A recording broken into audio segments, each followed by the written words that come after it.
Olá, seja bem-vindo ao programa Nosso Direito em Ação. Hoje, mais uma vez, discutindo temas importantes ao profissional do direito e, claro, a toda a sociedade. Aliás, hoje nós vamos falar de um tema de extrema importância ao profissional do direito, porque é um tema novo, na verdade, muitos adeptos desse tema, que é o chamado direito sistêmico. E para falar deste assunto, nós vamos receber hoje o idealizador do direito sistêmico no Brasil, pioneiro na inserção das chamadas constelações sistêmicas no poder judiciário, que é o Dr. Sami Storch, juiz de direito, e que com muita honra nós recebemos hoje no programa. E à distância, como vai, Sami? Boa noite, Leopoldo. Boa noite a todos os telespectadores. Bom estar aqui com vocês. Olha só, dizer que é uma honra recebê-lo, você que é idealizador dessa teoria, eu não sei se posso me referir assim, uma teoria, essa teoria que agora, daqui a pouco, nós temos aí uma inserção dessa teoria no direito. Eu não sei o caminho do direito sistêmico no próprio direito, no sistema jurídico brasileiro. Gostaria que você explicasse ao telespectador o que seria o direito sistêmico e qual o prognóstico do direito sistêmico na utilização pelo próprio Poder Judiciário. Bom, eu não vejo como uma teoria. Na verdade, ele é bastante prático e é uma prática fenomenológica. O direito sistêmico tem como base as constelações familiares, descobertas por Bert Hellinger, e as compreensões filosóficas profundas a respeito dos relacionamentos humanos que o Bert Hellinger teve a partir da... Então, como uma abordagem fenomenológica, não se trata assim de uma teoria que a gente vai testando para ver se dá certo. A própria constelação e o direito sistêmico também exige que nós observemos os resultados, observemos o que está acontecendo agora e o que cada movimento determina no campo formado por todos os agentes, por todos os que fazem parte desse campo. Qual que é o que me fez querer introduzir as constelações no direito? Foi a percepção de que o direito não estava atendendo um anseio das pessoas de chegar a uma solução, de clarear o caminho para as pessoas se libertarem dos conflitos. As pessoas se veem presas, emaranhadas em conflitos, e aí procuram um advogado, ingressam na justiça, veem o seu destino colocado na mão dos advogados, dos juízes, dos profissionais do direito, e elas se sentem às vezes até mais impotentes do que antes, porque elas não sabem como resolver. Muitas vezes o processo o processo judicial tradicional não estava satisfazendo as pessoas nessa necessidade de se libertar de algo que as aprisionava.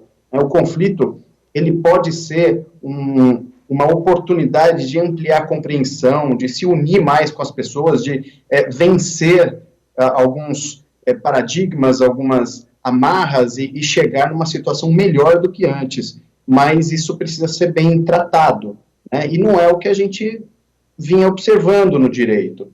Na área criminal, por exemplo, a maneira como a justiça vem tratando as questões criminais está se mostrando muito ineficaz. Você acha que os profissionais eles estão preparados para um olhar mais sensível no direito? Porque eu acredito que o direito sistêmico trabalha com uma visão humanista, levado a concepções filosóficas, mas olhando o ser como um ser humano. Será que o nosso profissional do direito ele está preparado para isso? Olha, muitos estão, porque existe uma insatisfação de muitos em relação à maneira como se vinha fazendo o direito. Então, o direito sistêmico se propõe a ser essa luz, né, no próprio direito. Na verdade, o direito, quando é uma luz, ele é sistêmico. O que é o direito sistêmico?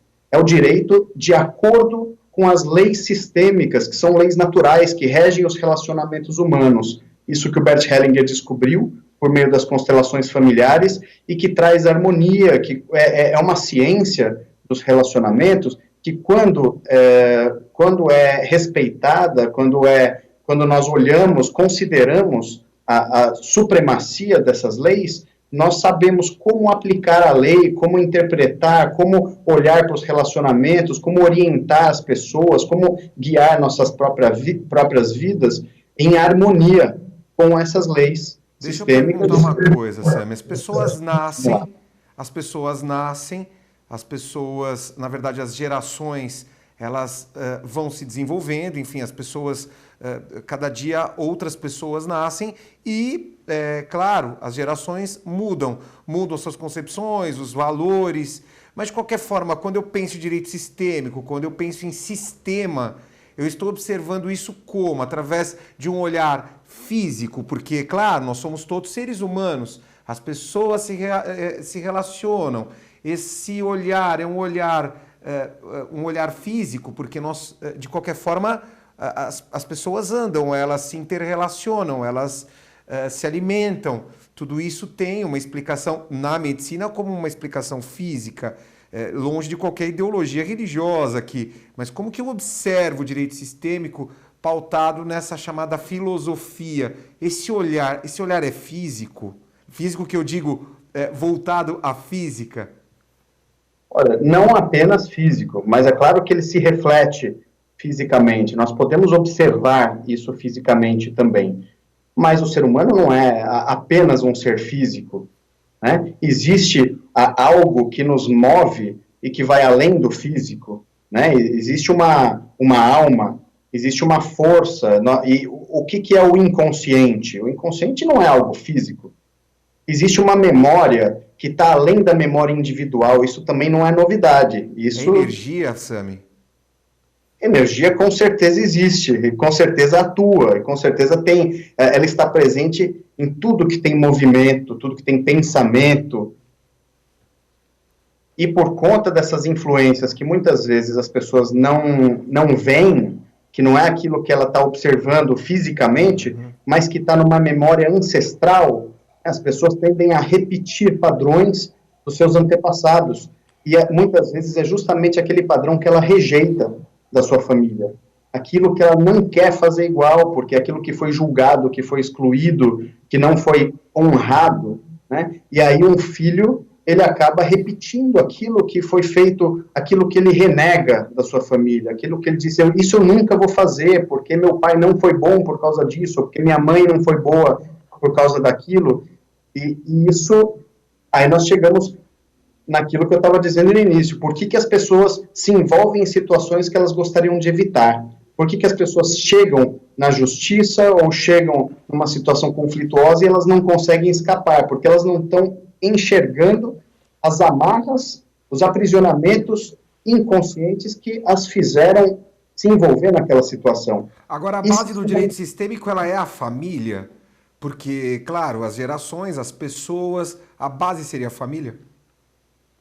Olha, a família é a base da vida do ser humano, né? Todos nós somos resultado de um ato entre um homem e uma mulher, que é o nosso pai e a nossa mãe. É assim que começa a nossa vida, né? A família é uma forma de organização, e é por onde esse vínculo acontece, que a vida flui de geração em geração. E a partir desses vínculos familiares, isso determina também...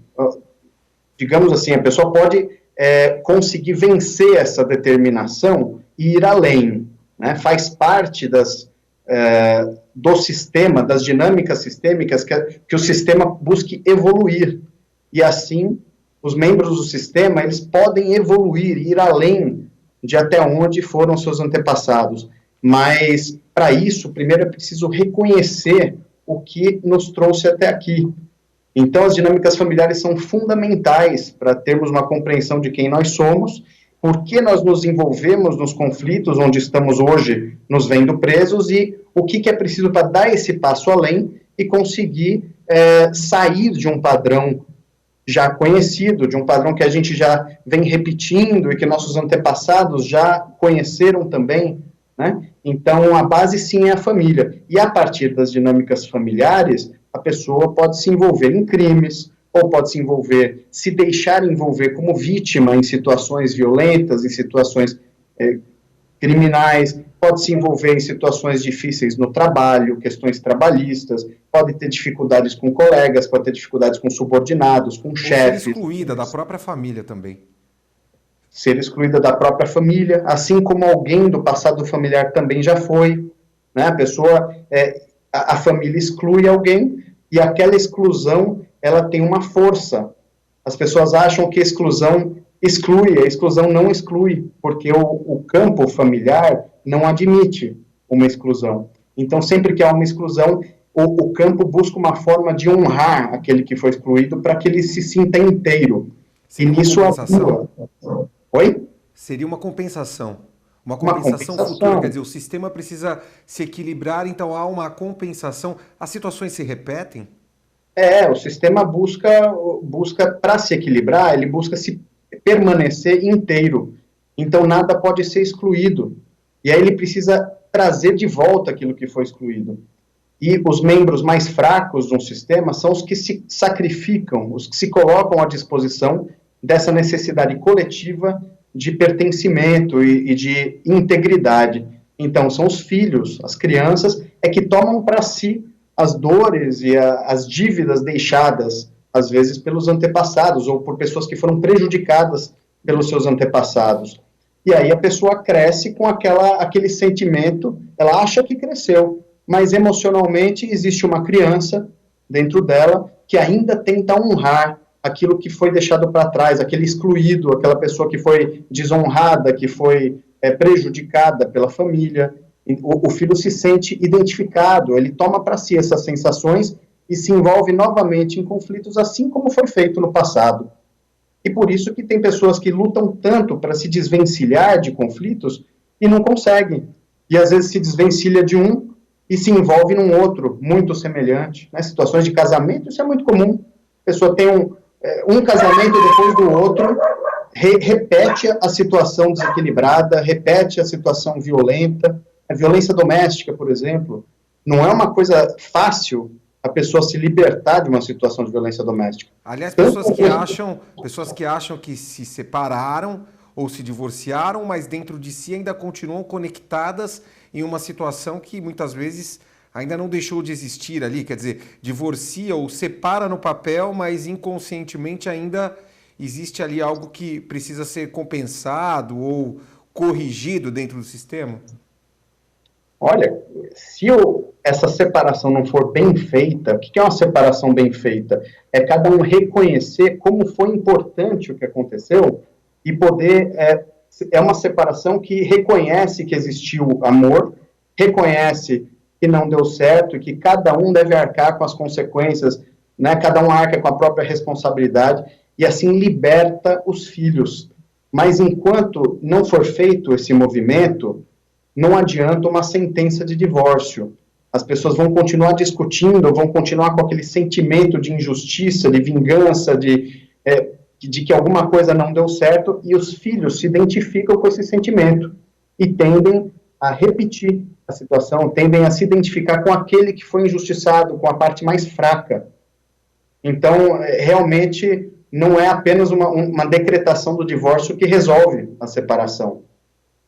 E quando permanecem os conflitos em relação à guarda dos filhos, à pensão alimentícia, quer dizer, na alma da família existe um sentimento de que ainda existe uma exigência, ainda existe uma reivindicação, ainda existe a cobrança, e aí não tem juiz que resolva. Aí o juiz chega num limite, o advogado chega num limite na sua atuação. Você utiliza na sua atuação como juiz de direito, na sua comarca, você utiliza na prática o direito sistêmico? Sim, eu utilizo na prática. Eu faço vivências de constelações familiares com as pessoas envolvidas nos conflitos, e isso tem permitido um índice bem alto de conciliações, que as próprias pessoas enxerguem qual que é a solução. Então, isso em mais de 90% dos casos evita que eu precise arbitrar qual que vai ser a solução, porque se eu arbitrar a solução e as partes não estiverem harmonizadas com isso, elas não vão aceitar. E aí a decisão não vai ter tanta eficácia, porque vai ter um recurso, vai ter um descumprimento, vai ter uma nova ação discutindo uma outra questão paralela. Enfim, a questão não se resolveu. É claro que você não pode abordar um caso específico, claro, porque, de acordo com a ética, você só pode dizer assim, né, de casos genéricos, mas dá um exemplo na prática, para quem está em casa entender como que isso é desenvolvido dentro da sala de um magistrado, dentro da sala da justiça. Como que você implementa isso na vivência ali do Poder Judiciário? Bom, existem algumas formas, né? Com o treinamento em direito sistêmico, em constelações, em primeiro lugar, né? E a prática das constelações no direito, nós aprendemos também como identificar as oportunidades de fazer algum exercício sistêmico. Então, eu utilizo desde as audiências eu uso caso a caso, né, conforme a disposição das partes. Muitas vezes as partes chegam numa situação de que não tem uma boa solução possível. Se eu for decidir conforme a lei, conforme o que os advogados estão pedindo, não vai ter saída. As pessoas fatalmente... Você abre uma conversa ali, deixa que as partes conversem dentro daquela audiência, se assim poderia dizer. Algumas coisas eu explico, de como funcionam essas dinâmicas sistêmicas. Algumas coisas explicando é suficiente para as pessoas compreenderem. Tem histórias que eu, às vezes, conto também, que as pessoas se identificam com a história, um conto, por exemplo, como o Bert Hellinger fazia, como Milton Erickson fazia, e Bert aprendeu com ele também, eu posso usar numa audiência, mas o que eu mais gosto é de fazer mesmo a constelação. E tem muitas formas disso ser feita. Eu posso usar meditação. Recentemente havia uma discussão sobre qual dos herdeiros não, desculpa, era uma interdição. Uma pessoa já com uma idade avançada, estava com Alzheimer, não podia mais gerir seus bens, e havia uma discussão entre a atual mulher e os filhos do primeiro casamento sobre quem deveria ser responsabilizado pelos cuidados, ficar com a curatela. E um não reconhecia o outro, estavam os filhos contra a atual mulher. E aí não tinha uma solução possível se não fosse por meio de uma conciliação. Não era possível vislumbrar esse senhor que deixou um patrimônio, que constituiu uma família, que estava vivendo o segundo casamento, não era possível vislumbrar ele feliz se não houvesse um acordo. Não tinha como dar uma decisão satisfatória. Se eu deixasse a curatela com os filhos, eu ia estar excluindo a pessoa que ele escolheu para cuidar dele, para conviver durante os últimos 20 anos. Se eu deixasse ele sob os cuidados dessa segunda mulher, eu estaria excluindo os filhos, 3 filhos de um primeiro casamento. Então, uma hora, quando eu percebi isso, eu falei, olha, se eu fizer o que qualquer um de vocês está pedindo, as consequências vão ser bastante duras. Vocês vão sofrer, todos vão sofrer. Porque quem ficar cuidando dele também não vai se sentir bem, sabendo que ele não está se sentindo bem, né? Aí eu pedi que todos fechassem os olhos. Eu propus, vocês aceitam fazer um pequeno exercício? Todos fecharam os olhos.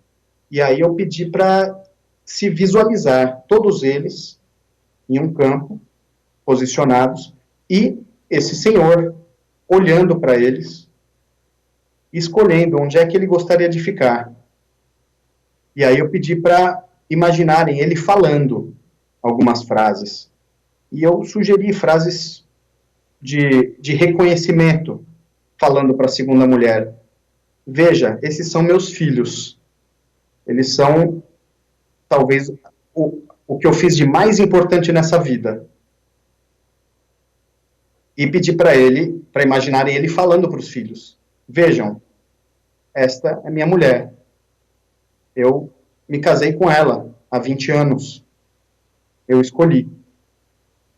E eu pedi para imaginarem a mulher olhando para os filhos do primeiro casamento e dizendo para eles, eu vejo vocês. E agora eu vejo o quanto doeu em vocês quando seu pai saiu de casa. E ele agora está comigo. E fui dando um segmento, frases de reconhecimento, né? E com isso eles começaram a chorar, se emocionaram. Quando concluiu, uma meditação, né? Eu falei, bom, agora vocês podem abrir os olhos. E aí? Algo mudou? Aí, a filha, que eram 3 filhos, sendo uma mulher, né?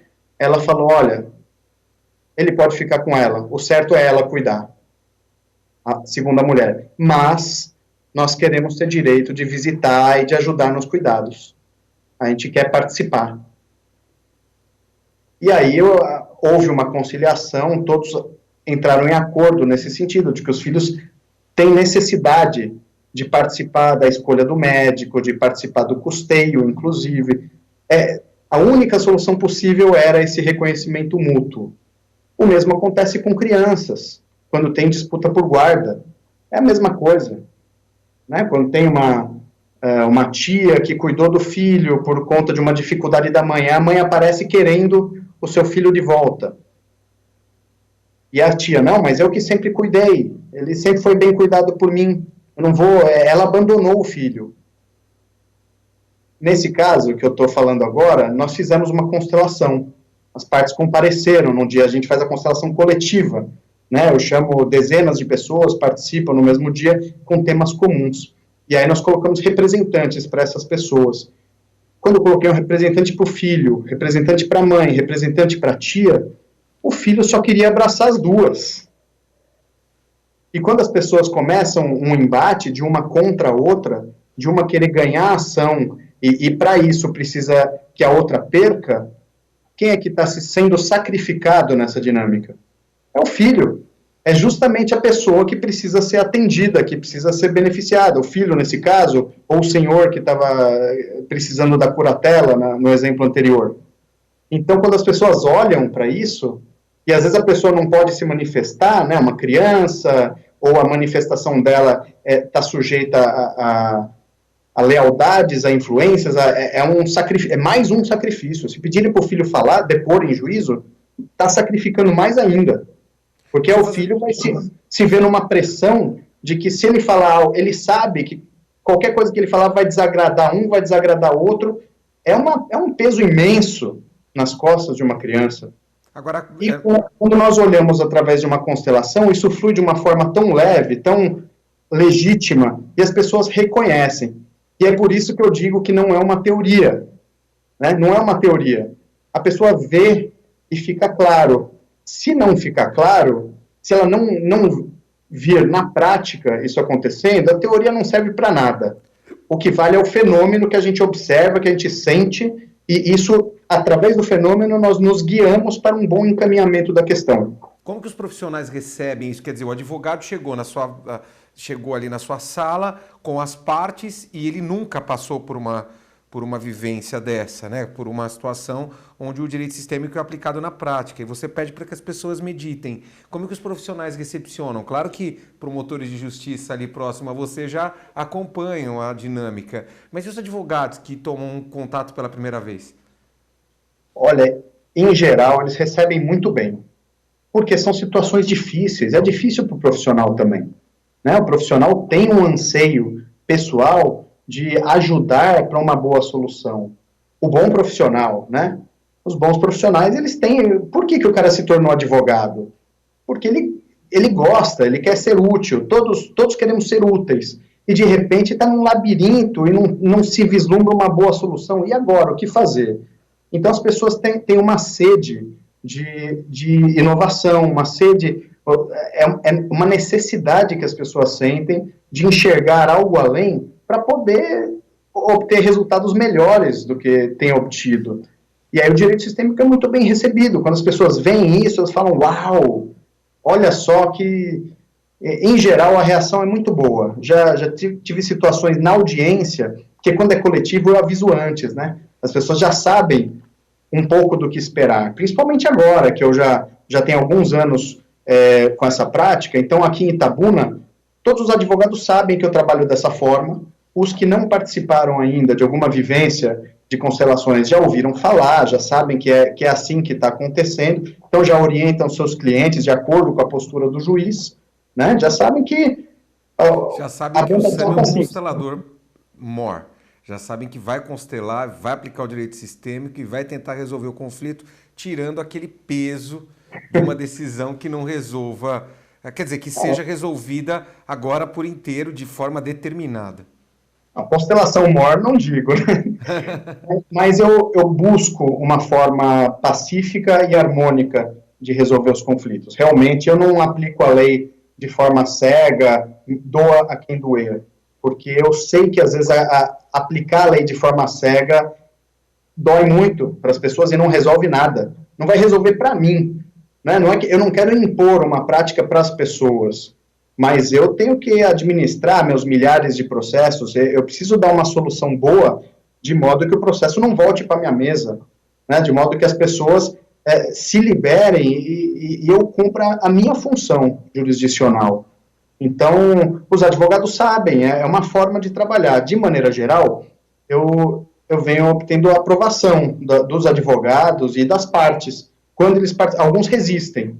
Existe o preconceito também, né? Nem todos sabem e alguns resistem, porque alguns acham que não querem mexer em algum assunto, acham que tem que resolver logo, aplicar a lei logo. Mas a gente vem percebendo que essa pressa acaba não resolvendo nada. E com a constelação o resultado é muito mais rápido, incomparável. Assim, Eu vou chamar um rápido intervalo e nós já voltamos. E depois eu gostaria que você abordasse a aplicação do direito sistêmico pelo profissional do direito de uma forma mais direta para o advogado. Né? Como que o direito sistêmico pode contribuir para o exercício da advocacia. Vou para um rápido intervalo e nós já voltamos.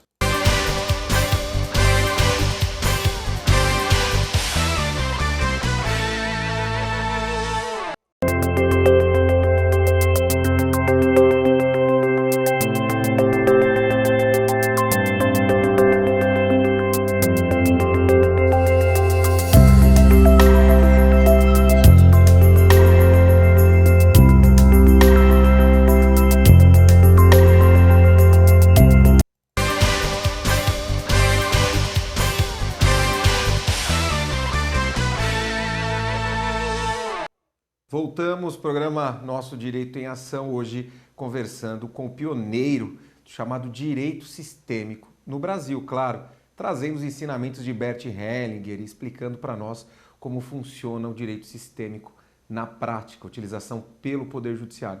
Aliás, eu tenho acompanhado que no Brasil, em São Paulo especificamente, o próprio Poder Judiciário vem trazendo orientações e até palestras dentro da estrutura do Poder Judiciário para orientar os seus profissionais, quer dizer, apresentando o chamado direito sistêmico aos próprios profissionais, aos serventuários da justiça, a todos que ali atuam nos cartórios, para que eles tenham outras ferramentas para lidar com essas questões.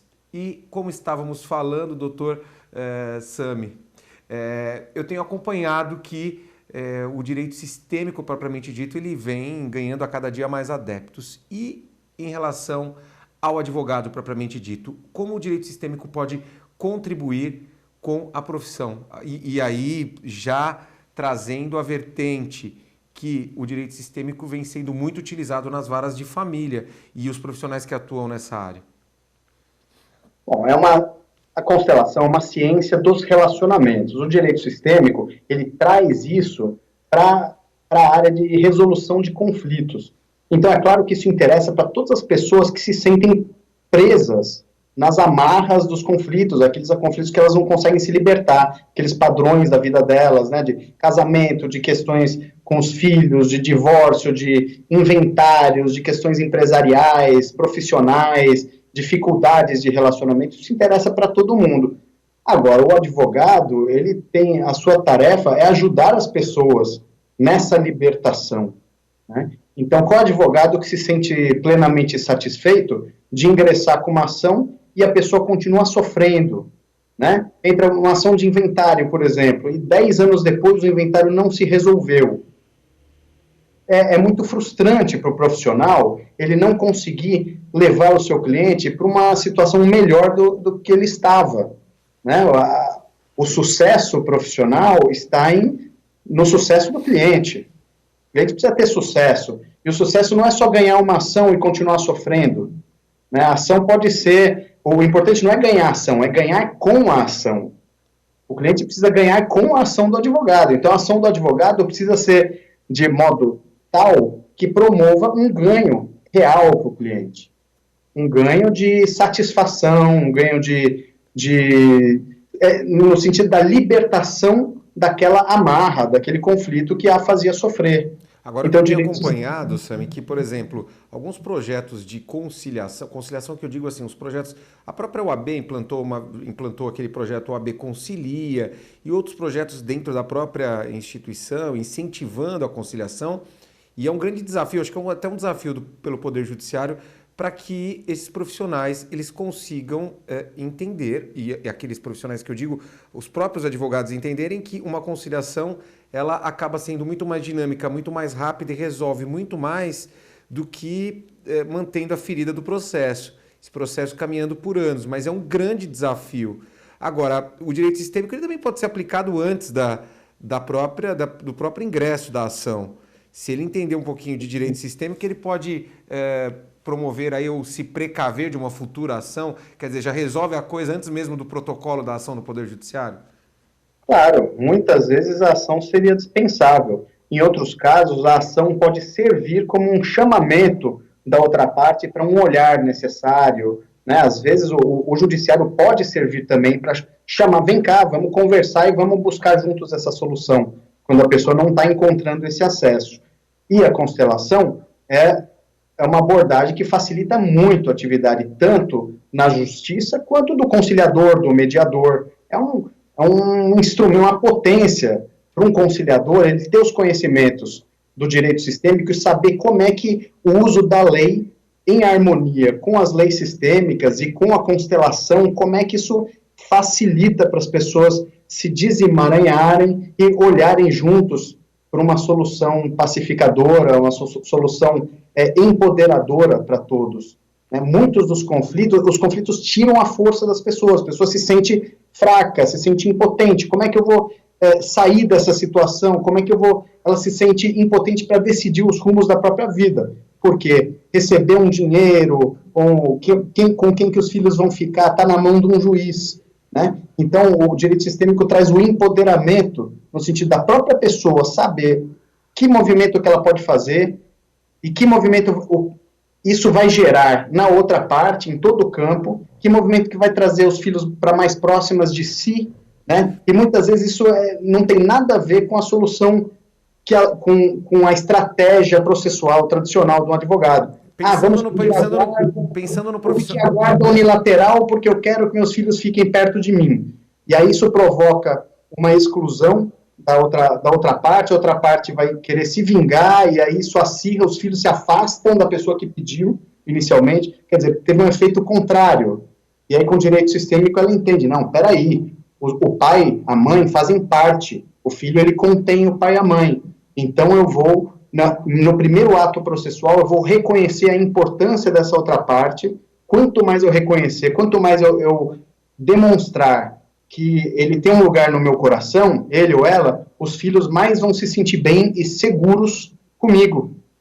Então é uma estratégia que traz a união, que traz a conciliação. Como funciona o olhar do direito sistêmico em relação à própria adoção? Porque você comentou sobre essa questão de família, e eu sei que as adoções hoje, as questões de família, eu não sei uma estatística hoje em relação a casos de família no Brasil, mas, por exemplo, estamos em São Paulo, na região leste de São Paulo, por exemplo, Fórum de Itaquera, eu acredito que grande parte das ações, a maioria das ações ali, são ações envolvendo adoção, pensão alimentícia, pelo menos era assim no passado, não sei atualmente, mas são muitos casos envolvendo essa questão da adoção, as crianças que estão aí em abrigos e necessitando pertencer. O direito sistêmico ele entende como essa situação, já que há o ingresso de uma criança que, em tese, ela não faz parte daquela família e passa a fazer parte, passa a pertencer. Como que isso é visto e como que o advogado precisa tratar essa questão? Penso assim, chegou o cliente, né? O advogado precisa ingressar com a ação ou precisa tratar essa questão da adoção. Como que o direito sistêmico observa isso? Bom, as leis sistêmicas, elas atuam da mesma forma. Né? A dignidade de uma pessoa está em ela ser como ela é, em ela ter a história que ela tem e todo o histórico dela, começando pelos pais biológicos e pela ancestralidade que veio antes. Né? Para ela ser adotada, ela precisa ser acolhida, ela precisa ser vista com essa realidade dela. Então, a adoção ela se torna ruim para a criança quando os adotantes não reconhecem que essa criança tem uma dignidade em ser como é. Ou seja, quando eles tentam excluir os pais biológicos, ou negar a validade desses pais biológicos, negar a importância deles. Muitas vezes, os adotantes, eles querem ser mais importantes. Muitas vezes a adoção é para atender a necessidade, uma carência dos próprios adotantes. Eles têm a necessidade, eu preciso de um filho para dar sentido à minha vida. A pessoa não pode ter filho e precisa de um filho. E isso tem uma inversão aí, porque não são os pais que precisam dos filhos, na verdade os filhos é que precisam dos pais. Então os adotantes, para serem bem-sucedidos na adoção, eles têm que estar disponíveis para atender a necessidade dos filhos.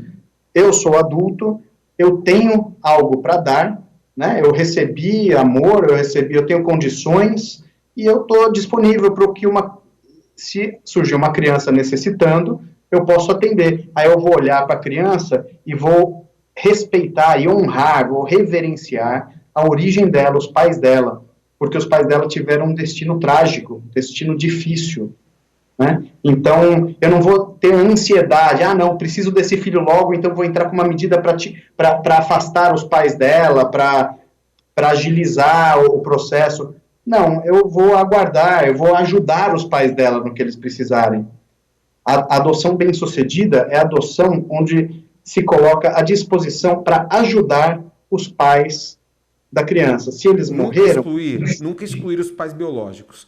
Nunca, de maneira nenhuma. Ainda que, por exemplo, em um eventual processo, esses pais não tenham mais contato com os filhos, claro, e esses filhos necessitam de uma adoção, mas aquele que adotou não deve excluir nunca, mesmo sabe, porque ele tem acesso ao processo, ele sabe quem são os pais biológicos. Nunca excluir esses pais daquele contexto, porque nós sabemos que quando tem a adoção, aquela criança adotada, ela passa a ser filha daqueles pais não biológicos. E os biológicos devem ser excluídos ou não?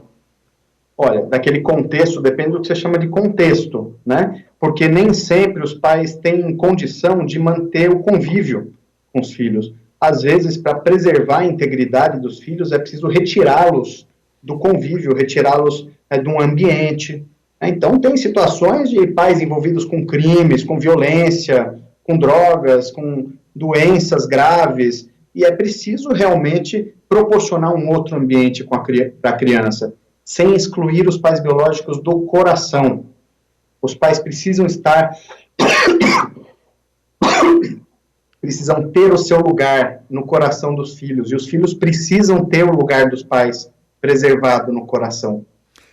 Aí eles se sentem amados, e só assim eles podem se sentir... Porque se for negado o lugar dos pais biológicos no coração, então essas crianças vão ficar com a alma olhando para trás.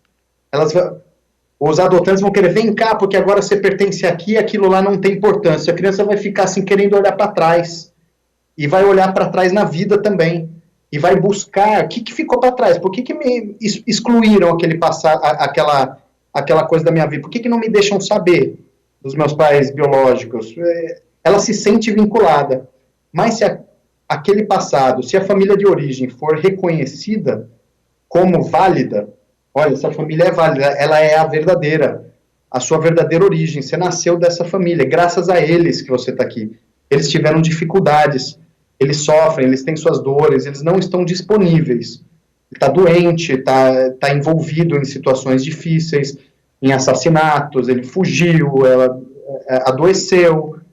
Eu olho para essa dor dos pais biológicos da criança, reconheço a dor que a criança sente, porque ela tem uma conexão com isso, então eu posso olhar para essa criança e dizer, eu vejo a sua dor, e eu vejo que essa dor está relacionada a um amor que você tem com seus pais biológicos. E eu estou aqui para ajudar, e você pode contar comigo. Aí ela se sente compreendida, e aí ela não precisa ter medo de mim, porque ela vai saber que eu não estou negando a realidade dela, eu estou acolhendo. E aí a gente pode fazer algo diferente daqui para frente. Então é dar um novo significado para essa relação, mesmo que ela não possa retomar o convívio com os pais. Muitas vezes os pais morreram. Não se trata de dizer que o filho tem que permanecer fisicamente com os pais. mas de reconhecer que na alma do filho esse vínculo existe e é fundamental. Então, existe um caminho para a adoção ser bem sucedida. E a guarda é a mesma coisa. Disputa por guarda é a mesma dinâmica. Quem está com a guarda da criança precisa reconhecer a importância de quem tem importância no coração da criança. Porque o coração da criança vai olhar para as pessoas que lhe são importantes. Independente de um guardião ou de um adotante, querer ou não. Se eu estou com os meus filhos, se eu negar a importância da mãe deles, o coração dos filhos vai ficar olhando para lá, vai ficar querendo buscar aquilo que foi excluído, e vão se afastar de mim. Então eu olho para o coração dos meus filhos, eu sei que para o coração deles, a mãe deles é fundamental. E eu reconheço, eu falo, olha, eu vejo como o coração de vocês está vinculado à sua mãe, como ela é importante para vocês. E para mim isso tem um lugar também no meu coração. Aí eles se sentem bem comigo, eles querem ficar comigo. Se as pessoas souberem desse segredo, elas vão mudar a postura nas ações de família. Agora e herança, Sam, que eu tenho certeza que Poder Judiciário, essa disputa por herança, essas questões envolvendo transmissão de bens, enfim, isso acaba gerando uma polêmica enorme. Como que o direito sistêmico observa isso? Olha, a herança é muito mais do que um patrimônio material. A herança é algo muito maior, que as pessoas deixam para os seus sucessores, né, ou herdeiros, e quando tem a abertura de um inventário, muitas vezes surgem questões na família que estavam debaixo do tapete. Essas exclusões, dificuldades de relacionamento, pessoas que não se falavam, aquela pessoa que não era convidada para as festas de família, porque alguém que trapaceou, alguém que levou vantagem às custas de uma outra, um primeiro relacionamento que não foi mencionado, um filho que não foi reconhecido. Existem exclusões, desordens que aconteceram que as pessoas não querem mexer, porque para evitar lidar com uma dor, né, com o que aquilo significa. E na hora da herança, aquilo vem à tona. E às vezes vem à tona através de movimentos inconscientes dos herdeiros. Às vezes nem são os herdeiros mesmos que foram deixados para trás. Talvez um dos filhos se sinta ligado inconscientemente a uma primeira mulher do pai que morreu. Uma primeira mulher que não foi honrada, que não foi mencionada pela mãe. Um amor que foi deixado para trás. E ela tem uma importância, porque o convívio dela com o pai desses filhos foi determinante para a vida dele. Ele tem um lugar no coração para essa pessoa. A herança representa o quê? Se observarmos pelo direito sistêmico, seria como uma compensa, vamos dizer assim, representa uma gratidão ou uma história. Qual que é a ideia da herança para o direito sistêmico? Herança é o quê? Bom, a herança tem importância. A herança é o que o de cujos, né, a pessoa deixou para a sua família, para a posteridade. Isso que é herança. E a lei dá o direito, né, tem a legítima 50% da herança é para os herdeiros necessários.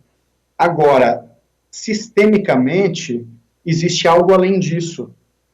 E esse algo além, muitas vezes, determina atitudes, posturas dos herdeiros que impedem o bom fluxo de um inventário, por exemplo. Então, os herdeiros, em vez de entrarem num acordo, às vezes tem um dos irmãos que se opõe e que fala, não, eu não vou deixar vender essa propriedade. Ele se identifica com algo que era importante para o autor da herança ou para alguém que foi excluído e ele impede, ele se coloca contra os outros herdeiros e ninguém entende por quê. As pessoas falam, poxa, que encrenqueiro, por que a gente não pode receber isso que a gente tem direito por causa de uma pessoa que se opõe? E o inventário não anda. O inventário fica travado, e tem perícia, e tem impugnação, e aí perde valor, e aí o imóvel desmorona, e todo mundo perde. Ninguém paga condomínio, ninguém paga os impostos, e aí acaba gerando a depreciação do próprio bem. E olha o tamanho do sofrimento quando o herdeiro não sabe com o que ele pode contar, ou ele acredita que tem direito àquilo e, de repente, aquilo se perde, aí é muito doloroso, né? E com o direito sistêmico, é possível se reconhecer por que um dos herdeiros está se opondo àquilo, e encontrar assim, a quem que ele está honrando, né? Quem que foi excluído dessa história, quem que não está no lugar. Existe uma ordem que precisa ser respeitada para que as coisas fluam bem, para que a vida possa seguir adiante. E o inventário é uma oportunidade que os herdeiros têm para se colocar isso em ordem. Se isso não for colocado em ordem, pode-se até chegar num acordo, mas a herança não vai trazer paz, não vai trazer fluidez, não vai trazer verdadeira riqueza, né? Tem herança que dá trabalho, tem herança que a pessoa acaba empatando a própria vida e sendo prejudicada em outros aspectos da vida porque acha que é fácil, mas não é. Então é fundamental se colocar em ordem. Por exemplo, a ordem dos irmãos. Às vezes, se tiver um irmão faltando, um irmão que não está participando, que não foi reconhecido, às vezes alguém que morreu, muitas vezes alguém que morreu e que precisa ser reconhecido para que todos, agora sim, estamos todos sendo vistos, porque a morte desse irmão gerou dor, gerou consequências, né? Quando morre uma criança, os outros irmãos, eles se sentem abalados por isso. Isso tem uma importância. E a constelação mostra claramente como uma pessoa que morreu, ela também pertence. Ela não deixa de pertencer. Um aborto, uma morte prematura, não é simplesmente, pronto, morreu, não faz mais parte. Tem profundas consequências nos irmãos, na ordem entre os irmãos. Faz toda a diferença na harmonia dos irmãos, saber quem que é o primeiro, quem que é o segundo, quem que é o terceiro, quem que é o quarto. Por exemplo, se um filho do segundo casamento, o homem tem 3 filhos do primeiro casamento, casou de novo, tem mais 2 filhos. Aí ele criou esses 2 filhos durante mais tempo. Aí esses 2 filhos é que estão na posse do patrimônio, porque eles conviveram mais tempo com o autor da herança. E aí eles vão lá e tomam a iniciativa do inventário, como se eles fossem os maiores. Tudo isso sem reconhecer a precedência de quem veio antes. Essa é uma das leis fundamentais que o Bert ensinou, a lei da precedência. Ela é fundamental. E aí, por algum motivo, tem algo fora de ordem, tem algo fora do lugar, e o inventário fica travado, e uns não se sentem respeitados, o outro não se sente honrado, e o conflito não termina. E aí o direito sistêmico traz isso à luz, traz essa dinâmica. Peraí, vamos colocar a coisa no lugar? Quem que deve ser o inventariante? Em princípio, é melhor que seja o mais velho, veio primeiro. Se ele não for inventariante, então ele deve ser honrado como o primeiro. Quem for inventariante deve cuidar do seu munus olhando para quem veio primeiro, honrando e respeitando. Quem veio depois, sempre respeitando o equilíbrio entre as relações. Exatamente. Se isso não for respeitado, haverá consequências prejudiciais a todos. Sam, eu vou fazer um rápido intervalo. Vou ter que fazer um rápido intervalo. Vou fazer um rápido intervalo. Eu queria voltar no próximo bloco que você falasse sobre a aplicação do direito sistêmico e a visão em relação a vítimas, criminosos, as famílias dessas pessoas que infelizmente acabaram se voltando a um deslize, a uma infração, e como tratar isso. A questão da ressocialização dos presos, ou seja, qual a relação do direito sistêmico no direito penal? Como aplicar o direito sistêmico no direito penal? Nós vamos para um rápido intervalo e nós já voltamos.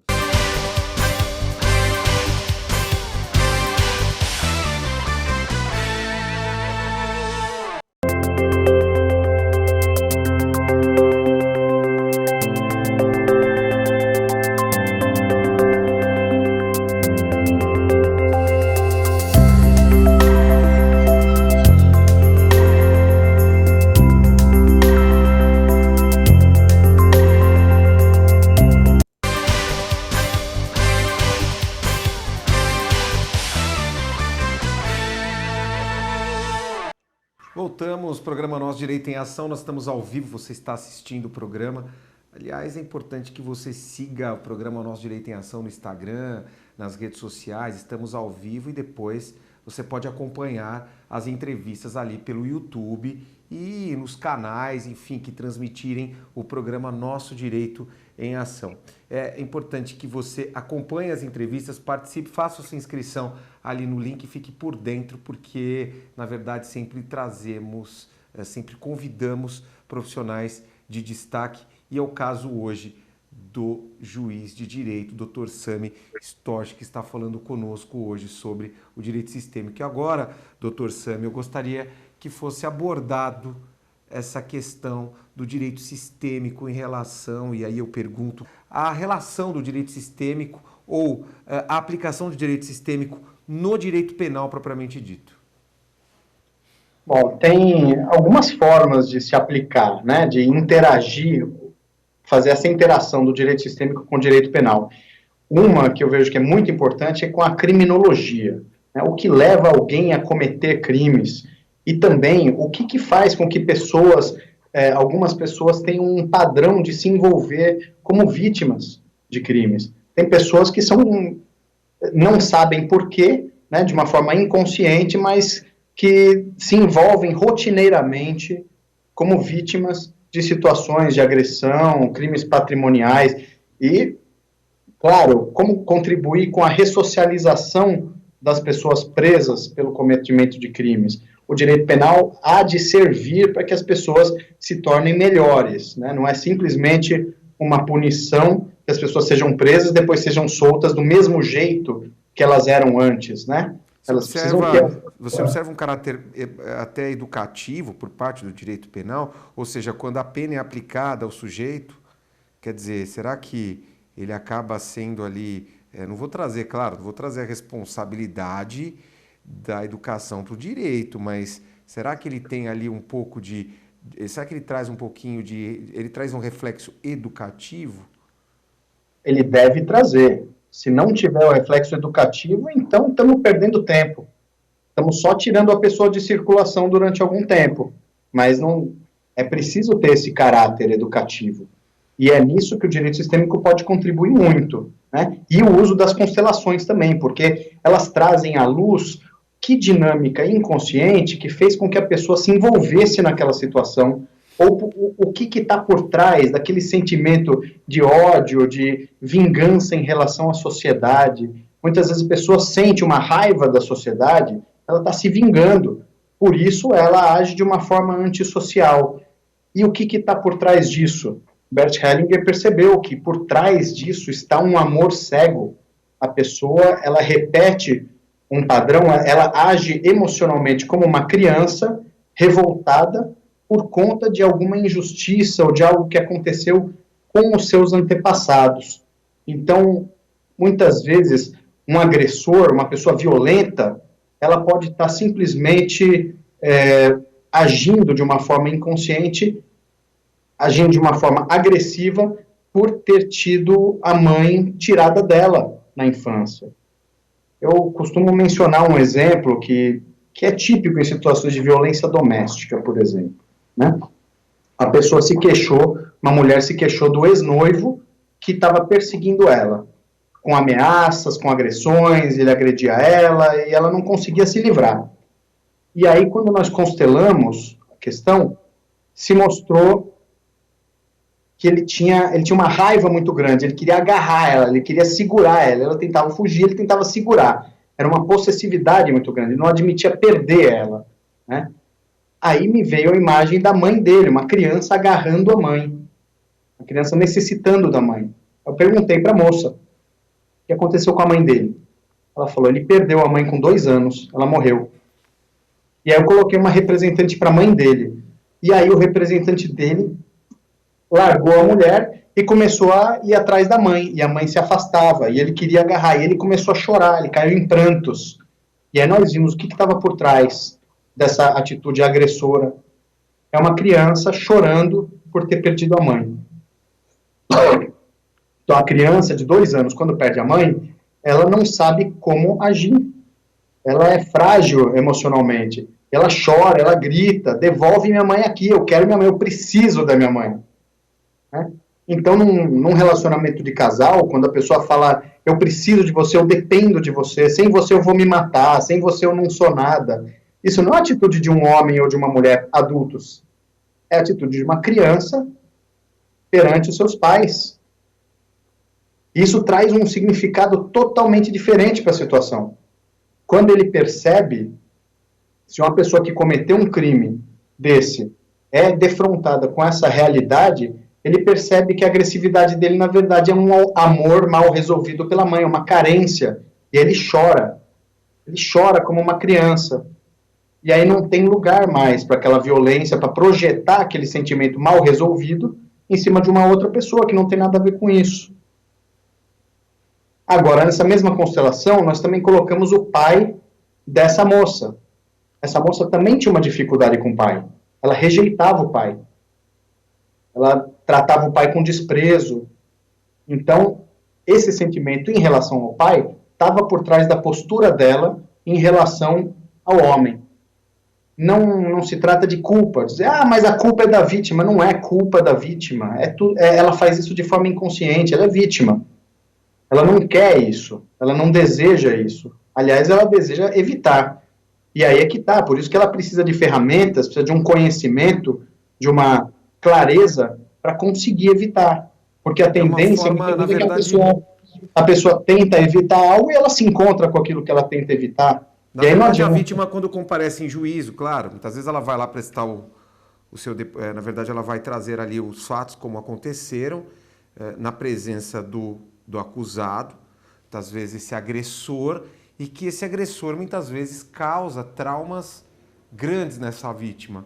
Muitas vezes, se a vítima tem conhecimento ou tem um olhar diferenciado, isso acaba resolvendo psicologicamente aquele trauma que ficou com ela e que acaba, ainda que seja resolvida a questão de uma forma judicial, esse trauma continua na vida dela. É claro que um olhar sistêmico, um olhar diferenciado acaba reduzindo, será, esse trauma que ela passou ali frente àquela agressão, seja violência doméstica, seja, bom, enfim.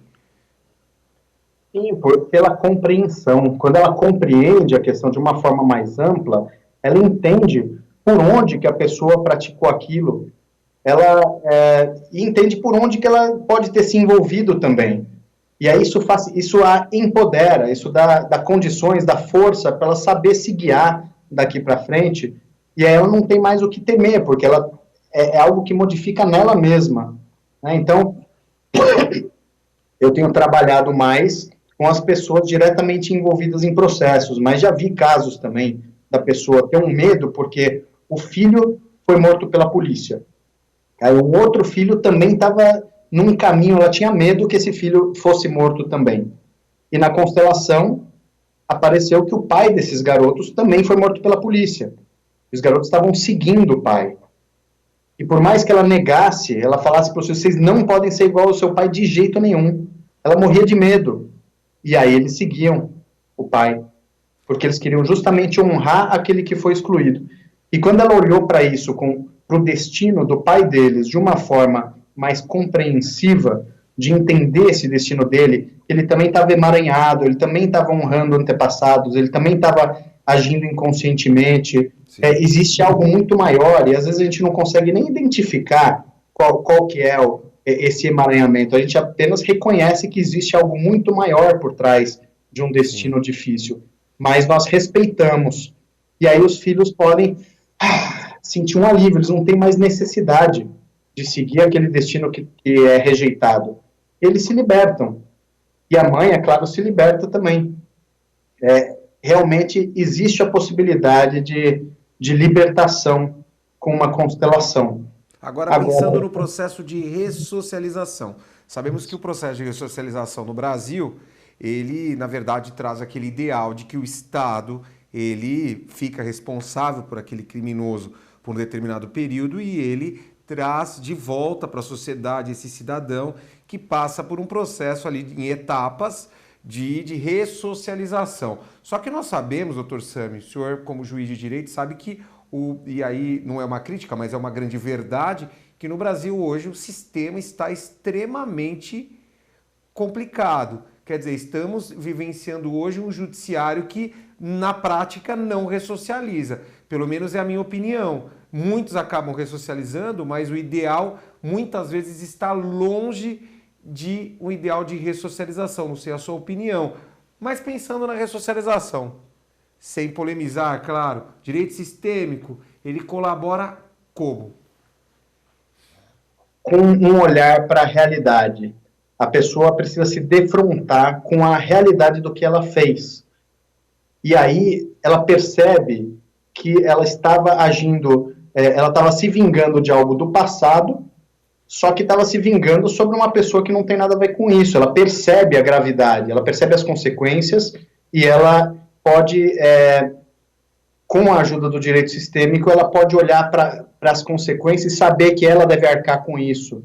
Então, facilita a resignação da pessoa que é condenada. A justiça restaurativa, que hoje é muito incentivada, inclusive com políticas públicas, pelo próprio CNJ, está em voga nos tribunais. A justiça restaurativa é muito boa nesse sentido, de fazer as pessoas olharem umas para as outras e reconhecerem, olharem para quem que elas estão fazendo a coisa. Né? Porque a pessoa que comete um crime, normalmente, o que está movendo ela por trás, ocultamente, de forma inconsciente, não é contra a vítima, é contra outras pessoas.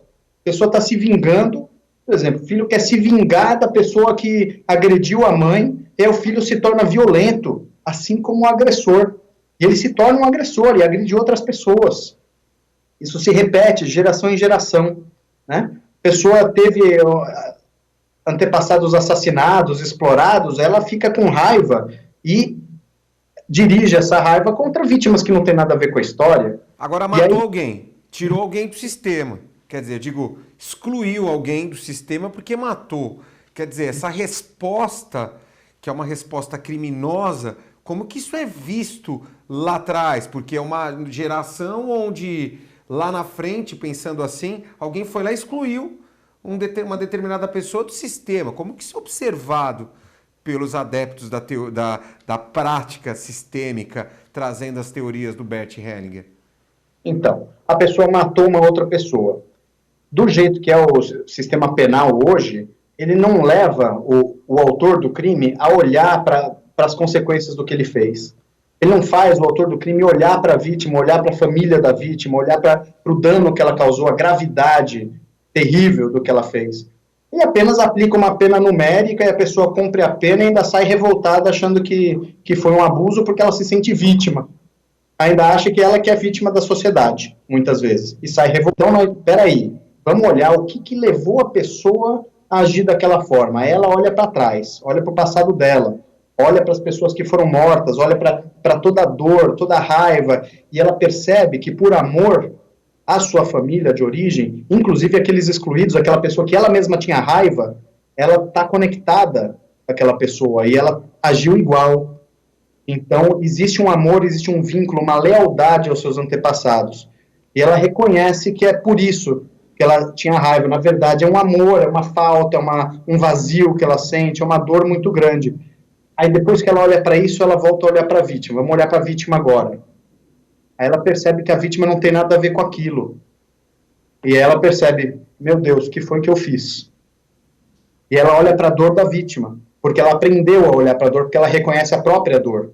E ela olha para a vítima e fala, tudo que eu rejeitei, tudo que eu sofri, tudo que os meus antepassados sofreram, eu fiz você sofrer. Eu sinto muito. Eu agora olho para a sua dor. E eu arco com as consequências do que eu fiz. Você não tinha nada a ver com isso. E aí isso lhe dá força para cumprir a pena. Então, o direito sistêmico não tem nada a ver com impunidade. Isso é muito importante estar claro. Não tem nada a ver com passar a mão na cabeça, com dizer que não é importante. Pelo contrário, é fazer que a pessoa assuma plenamente as consequências do que fez. E não tente justificar o mal que ela fez a uma pessoa com dificuldades que ela teve no passado. Porque assim ela cresce. Aí a pena pode servir para ela crescer, para ela se fortalecer. E ela, depois da pena saiu uma pessoa mais forte. Não, eu cumpri a pena e aí ela reconstrói a sua dignidade para poder se ressocializar. O direito penal ele olha muito pouco para a vítima, né? O direito penal ele olha muito pouco para a vítima. Aliás, a vítima não é muito observada pelo próprio direito. Tem aquele livro Direito e Razão, se eu não me engano, acho que é do Ferraioli, que ele fala da questão do espectro de importância da vítima na sociedade. O direito penal excluiu a vítima. O processo penal excluiu a vítima. A vítima é uma mera declarante no processo penal E a declaração nem tem tanto valor, porque não é sob compromisso, então, como é que pode, né? E o olhar para a vítima? É algo que tem uma força que vai muito além das normas processuais. A vítima precisa ser vista Aliás, pelo acho que é uma agressor. tendência do direito penal no futuro, esse olhar a cada dia, o olhar maior para a vítima. Eu acho que é uma visão moderna do direito penal, essa observação da vítima. O direito sistêmico, claro, traz como ferramenta, e aí, a orientação do próprio advogado. Mas será que, e aí, mais uma pergunta que eu faço, o advogado, na verdade, quando ele orienta ou ele adentra nessa esfera de orientação para a família ou utilizando técnicas, ele será que não sai um pouco da atuação prática? E aí vem aquela pergunta que eu acredito que já fizeram para o senhor, que é aquela questão se, por exemplo, o direito sistêmico ele não acaba tendo um olhar ali voltado à psicologia. Não se trata de psicologia, é algo fenomenológico, né? Tem uma base filosófica. O Bert Hellinger é um filósofo, né? Ele descobriu muitas coisas, ele viu muitas coisas, falou de muitas coisas que quando a gente lê os livros dele, a gente percebe, uau, que visão impressionante, né? É altamente transformador. Mas o advogado, tendo consciência disso, ele vai saber também as consequências da sua própria atuação, né? Aonde que a atuação dele pode, eventualmente, reforçar uma injustiça, reforçar um padrão de exclusão. Por exemplo, ajudar alguém a não arcar com as consequências dos próprios atos é algo que muitos advogados criminalistas fazem, né? Isso tem consequências gravíssimas, não só para a vítima, mas deixa algo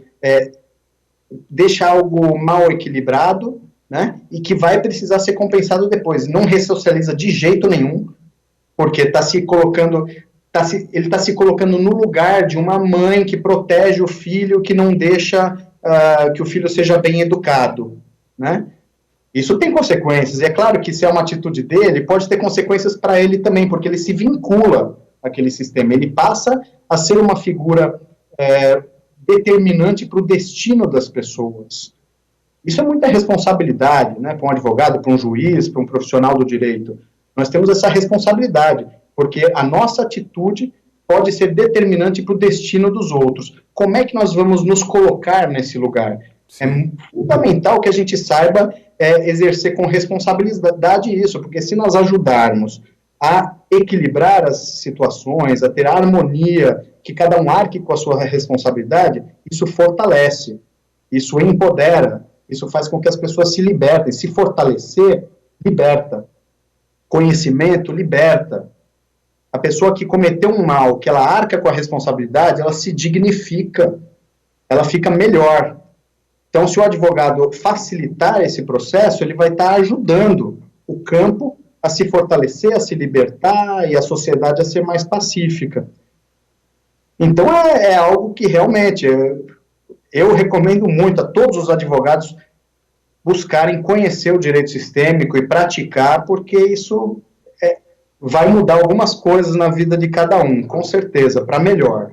Olha, quem está nos assistindo, tenho certeza que não desgrudaram da tela e acompanharam todas essas observações realizadas em relação ao direito sistêmico, porque com certeza pensar no direito sistêmico é pensar em filosofia, claro, mas pensar na vida, pensar na nossa própria existência.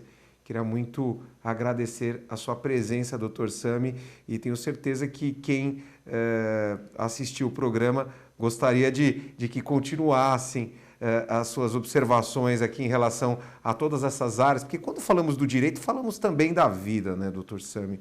Então, de qualquer forma, quero muito agradecer a sua presença e já convidá-lo para participar outras vezes e trazer novas considerações em relação a novos temas do direito e o olhar do direito sistêmico, mas agradeço a sua presença. Eu que agradeço a oportunidade, viu? Grato pela consideração, por dar espaço para esse tema e grato a todos por nos assistir. Um grande abraço a todos. Bom, então é isso. Agradeço a sua presença e você que assistiu o programa, com certeza, depois pode reprisar ali pelas redes do YouTube, pelas redes sociais, assistir o programa nos canais comunitários, nas redes abertas, porque a nossa intenção é sempre levar uma comunicação ética com convidados que tragam conhecimento e, acima de tudo, fazendo cidadania nas redes, porque esse é o nosso objetivo. Quando falamos de direito, quando esclarecemos sobre o direito sistêmico, estamos trazendo oportunidade ao telespectador para que ele tenha uma visão ampla, uma visão ainda maior das possibilidades que a vida lhe traz, que o direito lhe traz, de forma que possa desenvolver a sua vida de maneira mais plena. Eu quero agradecer a sua presença. Hoje falamos sobre direito sistêmico, falamos da vida. Quem sabe no próximo programa vamos trazer mais um tema importante. Mas dentro dessa dinâmica, a sua participação é sempre muito especial. O programa Nosso Direito e Ação fica por aqui. Voltamos na próxima semana com mais um programa de suma importância para todos nós. Até lá.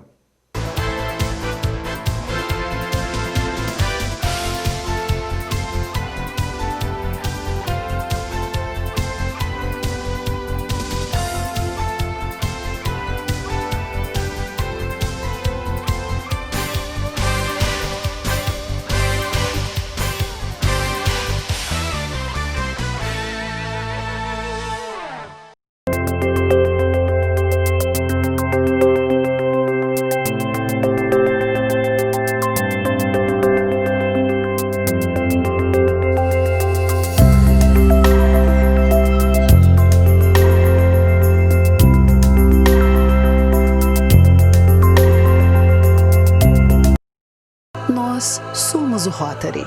Nós somos pessoas em ação. Junte-se a nós. Por esse movimento e que tem o espírito de colaborar, de fazer, de estar participando de atividades em prol da comunidade, nada mais natural que se funde uma associação.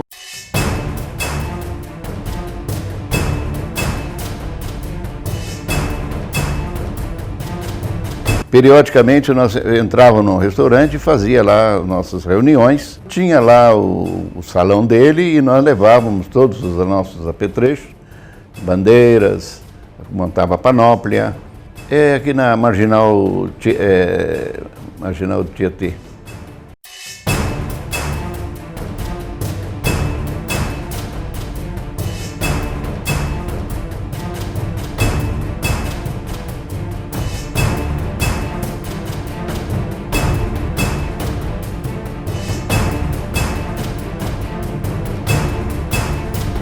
A palavra Rotary está associada a serviços ao outro.